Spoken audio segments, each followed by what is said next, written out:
శ్రీ రాహుల్ గాంధీ గారు కన్యాకుమారి నుంచి కశ్మీర్ వరకు 150 రోజులు 4000 కిలోమీటర్లు మండు టెండల్లో మంచు కొండల్లో పాదయాత్ర చేస్తూ ఈ దేశ ప్రజలందరినీ కలిసినప్పుడు దేశ ప్రజల యొక్క గుండె చప్పుడు విన్న రాహుల్ గాంధీ గారు స్పష్టమైన హామీ ఇచ్చిండు ఈ దేశ ప్రజలకు.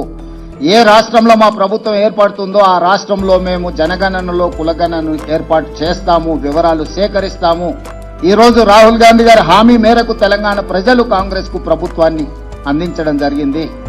రాహుల్ గాంధీ గారి సూచనలు తీసుకుంటూ తెలంగాణ రాష్ట్రంలో కులగణను విజయవంతంగా ఎలాంటి వివాదాలు లేకుండా ఎలాంటి తప్పులు లేకుండా ప్రతిపక్షాలను అదేవిధంగా అందులో భాగస్వాములను అదేవిధంగా ప్రజా హక్కుల సంఘాలను అందరిని కూడా వాళ్ళ అభిప్రాయాలను సేకరించి ప్రశ్నాపత్రాన్ని తయారు చేసి చట్ట పరిధిలో రాజ్యాంగబద్ధంగా ఈ వివరాలన్నిటిని కూడా సేకరించి ఈరోజు దేశానికే ఆదర్శంగా నిలబడ్డాం.